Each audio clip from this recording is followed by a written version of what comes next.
This is the way we get to yeah, one is right here. Yeah, one for mummy. And then we get our face painted as well. Cool. Good luck, thanks.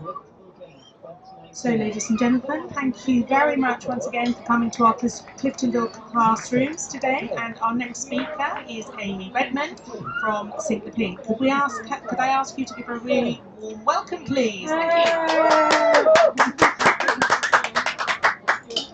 Thank you very much. If anyone can hear, we're just starting, so come join us. You're all very welcome in here.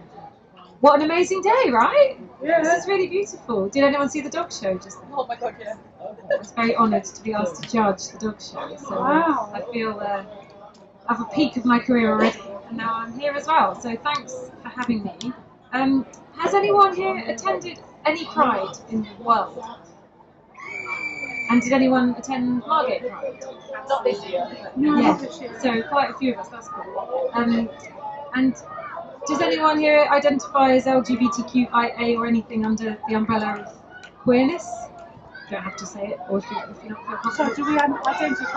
Yeah, as one of those letters. Yeah. And how many people might have felt safer in town because of Pride? I will tell a few stories, but the day after Pride I saw a couple holding hands and it felt really heartwarming to know that maybe they would do that anyway, but maybe Pride gave that extra feeling of safety. But going forwards, hi dudes, come join us. Going forwards, for ease, I'm going to use queer as a term for the umbrella term for LGBTQIA+, because there's lots of letters and everyone's under that umbrella is queer is a term that lots of my friends and sort of peers are using. Can be offensive to some, but I'll just go forward with it if that's okay. I like your outfit. Thank you. Yeah, I got it in Little Bit Margate down the hill in Old Town. She makes them on different t-shirts, so I chose tie-dye, rainbow on tie-dye. Yeah, have a look. Get out more. It's a really nice shop. It's basically like Pride HQ because it's like rainbows everywhere. It's nice. Yeah. So when I moved to Margate about 7 years ago, well, I grew up in Kent as well. I grew up in Dartford, and we would always come to Dreamland and spend time in Margate as kids. So I've got a lot of nostalgia for Margate. But I've been living in a really accepting and celebratory queer community in London. And then I was quite shocked because a few times I would hear sort of homophobia in the streets around Margate, and I just felt like I wanted to be part of the change. We had a sort of Tory UKP council, and it felt like there wasn't a lot of people having the side of the queer community, and there was this news story about a man being attacked in Cliftonville, and I felt really strongly about being part of the change in Margate, and the love that I've got from the queer community has been the biggest constant in my life, so I thought it was the least I could do was to be part of starting a Pride. And there's always been prides of sort in Margate, actually, in different guises. There was one called Kent Pride a few years ago, and there was one called Margate Pride with the word gay in the middle. They cleverly made it. So yeah, it's existed in different versions. But I'm married to a man, not that I'm entirely straight, but we both identify as queer, and the queer community is so open and welcoming. It brings you in and it doesn't really care who you are, which is amazing. I think that's like part of the beauty of it. And I work alongside very talented queer performers and drag queens and drag kings and female drag queens, which is a new thing now. It's actually not that new, but it's got loads of press at the moment. Club kids and drag creatures of the night. So I'm kind of wary of my privileged hetero experience. So being part of a collective, which I am with my club brand Sink the Pink, which is something I run in London, and being part of running Margate Pride, all the events that I'm part of I identify as queer within and in my life. And in the same way my voice as a woman in our events makes them female power spaces too. And I'm also now working with Cal Thanet, which is our big women's arts festival here, and for International Women's Day every March. So I'm really proud to sort of work within the two things that I'm so passionate about. And I think there's a lot of crossover with intersectional feminism and queer communities, and I'm just all about rising up women and the queers. So it's really important to me that there's space for respecting and listening to lived queer experience, and I would never assume to understand actual lived queer experience. And it's with the greatest respect for this that I've been running Sink the Pink for 11 years and now Margate Pride for 4. I grew up with my cousin, came out when we were growing up, and we were in, our mums are sisters and we were in the womb at the same time. They're born within the same year, so when he came out, it was kind of like we did it together. I've had his back from when we were babies, so I've had this like lived experience through him, and everything I do with my club nights, I always think that I'm doing it for someone else's Jacob, because everyone has got that. Well, lots of people who are close to them, but he's really, like, we call each other leg, because it's like if we're not there, then we've lost a leg, kind of thing. So I always sort of hold him in my mind when I'm thinking of my events. I think this would be for him, kind of thing. And yeah, Sink the Pink has grown bigger than I ever imagined. It was just a club night. It started as a monthly thing, and we were doing it in the Bethnal Green Working Men's Club, which is like a classic old school working men's club, like our Oddfellows around here.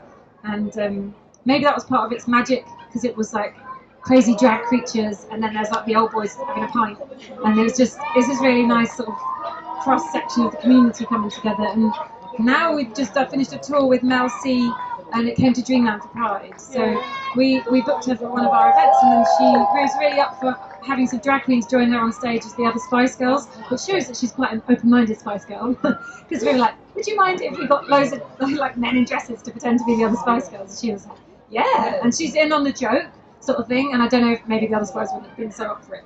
But it went so well that we said to her, maybe this could be a thing that we take on a bit of a tour. So we've done like a world tour of all the prides, and it ended up down here for our pride a couple of weeks ago. So, and that felt really powerful for me, because it was like all my crew and all my Margate crew, and I don't know if anyone saw the gig that night at Dreamland, but it was really special. I was, not just because I'm part of it, but I did a lot of crying with pride. So yeah, that's sort of part of the Sink the Pink thing that is now evolving into the realms of what I'm doing here. But yeah, moving back to Kent, I just knew that Pride had to happen, and it's incredible on a deeper level for social change, not just as a really fun event, but you sense, you feel a sort of vibe and an energy in the air.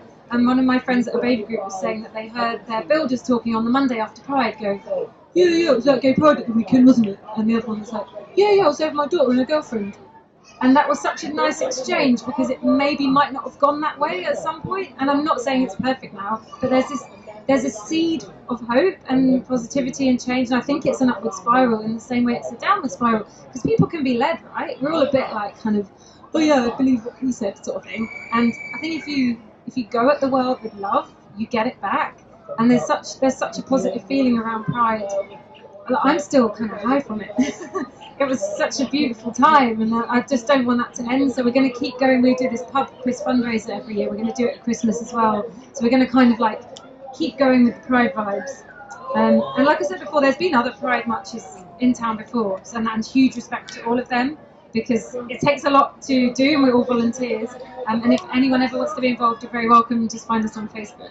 The first year that we did it as this Margate Pride was 4 years ago, and there were about 500 people, and there was this lady holding this sign that said Survivor, and she was kind of in her 70s, and it really spoke to me, because I just felt like, you've done the slog here. Like, Margate has maybe not been the easiest place for her, and her sign was really poignant, and I hope that she's still come back in the last few years, because I love for people who've been there through the difficult time to see this new energy and excitement, and just also be a part of it, because it's for the whole community. And it's more than doubled each year. I think it was 6,000 marching this year, and the parade's grown, and there's so many local businesses getting involved, and people donating prizes for raffles, and thousands of people lining the streets with like dogs in rainbow collars and flags, and people coming out of their retirement homes with rainbows, so we know that they're not just watching, they're there. They've done a workshop and made a sign. Like Ageless Planet have been involved, and Pow did a workshop, and it's a really, really exciting time. I would love to live in a world where we don't need Pride.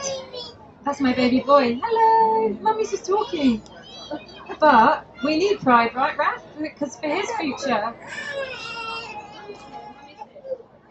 we want Pride for our babies. You know, we want that Margate's next generation are covered in ice cream with their mates, and it doesn't matter their sexuality or their gender or their choice of partner or partners. You know, we don't want to even assume monogamy. You know, it's like not making that assumption is a really lovely way to teach being, I think. You want to say anything, Raph? Mummy keep talking for now. So also 2019 this year is 50 years since the Stonewall riot. So it's like we've only actually had Pride marches in this riotty, I hope they should still feel state. Since what happened in Stonewall in New York in '69, that would make sense, it's 2019, and that we don't know about the Stonewall rights. There were demonstrations by the community against the police. It was that they were raiding the Stonewall Inn, and people basically kind of revolted, which is wonderful. And since then it's become this symbol of resistance and revolution, and people often don't honour the sort of unsung heroes of that time, and there's these amazing trans women of colour called Marsha P. Johnson and Sylvia Rivera, and there's so many documentaries. There's one on Netflix which is amazing about them, and there's this even lesser known icon called Storm de Rivera, and she was this gay civil rights icon who literally put her life on the line for her community. And there was her obituary in the New York Times that I found that reads, "Tall, androgynous and armed, she held a state gun permit, patrolling the sidewalks and checking in at lesbian bars. She was on the lookout for what she called ugliness and any form of intolerance, abuse or bullying of her baby girls. She literally walked the streets of downtown Manhattan like a gay superhero. She was not to be messed with by any stretch of the imagination." How amazing does this woman sound? Like, she, in her sort of 70s, 80s, literally till the day she died, walked the streets of where the gay bars were and just was like, everyone all right? I could just imagine, like, I just think to take that spirit and to have your communities back is so beautiful, and there's a lot we can learn from that time, because a lot of our prides, more commercial directions, maybe lost that fire and that reason, and on that one-to-one level, like checking in, are you okay, are you okay? Or more than the sense of like, is our pocket okay, or how are we going to fund this, or what sponsor should we get, or let's get drunk on this, or let's, book a big pop star who maybe doesn't even necessarily have anything to do with our community. So there's all questions that we talk about within Margate Pride. Because we're standing on the shoulders of giants in terms of the Peter Tatchels of the world. He spoke at Pride, didn't he, Peter Tatchell? And he said how important it is for our community to come together at things like Pride, and he mentioned the commerciality of Pride as well. And it was, I don't know if anyone saw his rally. 2 minutes. Wow, quick. Okay. I recommend looking up Peter Tatchell. On his website, there's this bit, Peter Tatchell Foundation, called "The Economic Cost of Homophobia," and it's so poignant because it's just basically saying, be nice to the gays and it all comes back to you, babes. Like, in posh words. Because it's like, if Thanet Council read that, they'd understand. It's kind of like, you don't understand. I mean, on a really shallow level, the pink pound is a thing, right? But if you're just actually nice to other humans, that's when it comes back to you. So it was a day to be proud of for the whole community, and to be proud of our town and show the world that everyone is welcome here, and to lead by example, just like here at Crafts. That's what they're doing here. So I've got one more page, and it is something to think about when we are allies to the community or within the same community, is to think, what pronouns might they prefer? You can ask if you like, or is there any way I can make this experience more comfortable? Check in if there's gender neutral toilets. That was something that we did at Dreamland, and it was great because the ones by the roller disco are gender neutral, and that's a real thing to think about. Making sure people feel welcome in the space, having a chat, having an ice cream with them. There are ways to get to, oh, look at that yummy ice cream, thanks. And just generally having people's back online or in real life. It's really important that we do that online too, because it's, we had a lot of comments on the Margate Pride page. We put an advert behind one of the posts, and suddenly it got people that liked Pride beer. There's this and it's suddenly all these people that were like, why am I doing Pride stuff? So we ended up having to answer back to those guys. But we can use our voices to protect our queer community. Beyond the march and the parties, it's actually much easier to be kind. And you can practice that every day by showing respect to everyone you meet on so many levels, but obviously within this sense of pride, it really is a thing to continue all year and know that pride isn't just one day a year. So we can be the change in all the ways. We can head into Roost and have our chicken from our ladies. We can talk to Self-Esteem. Have you bought any of her merch? An amazing bisexual singer from around here.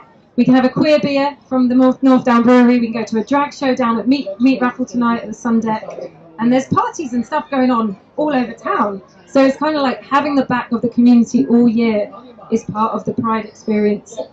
And we want you all to get involved. So it's a DIY experience. We run by the Nike philosophy of just do it. If you have a plan of doing something, just do it, and we'll list it and we'll promote it for you. We kind of want everyone to feel ownership, because that's the whole point of it being a community pride. and I believe we've got the power to reclaim Pride and show the world how it's done. We went to a Pride conference of the whole of the UK, and everyone's kind of looking at Margate for this new direction of the way Prides are kind of taking back the power. And there's a lot of other smaller Kent Prides happening. We've been to Medway, Dover, Folkestone, Deal. They're happening right up towards Dartford. Like, if we could bring together, we've got this Instagram page called Bent Kent that's we're going to try and act as an umbrella for all of those prides. But it doesn't need to be corporate or sponsored. It's about people taking to the streets, and it's political. And I always think, what would Marsha do? This lady that I'm saying about from the early days in '69, like, she wouldn't mess around with her vodka sponsor. She'd be up the front, with a big poster or screaming at a policeman. So I hope that this trickles into your brain and comes to you at a useful time. We've got to have our queer families back, not just at Pride, but always. A gay is for life, not just for Christmas. Isn't that right, Ralph? And everyone who raised their hands at the beginning, we are lucky to have them in our lives, aren't we, Ralph? Because everything is 100% more wonderful if we're nice to our queer community. You get it back tenfold. We're so lucky to have you in Thanet, and it's a much greater place because of it. So thank you and happy Pride, always. And thanks to Raphael for the bits of ice cream on the microphone. I'll get my wet wipes and bring it to you. Thank you to Grass, you're wonderful. I'll just clean your mic for you. So thank you so much, Amy, and we are very grateful for the work that you're doing in the community and bringing community together. So how can we reach you? You said Facebook, but what would we be looking at? Margate Pride, brilliant. So can we give Amy a bit more appreciation for this one?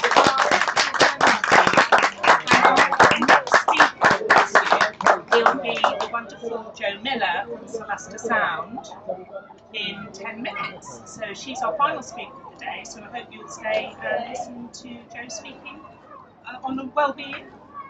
Thank you very much. She always gives lovely prizes to our raffles, so thanks, Jo.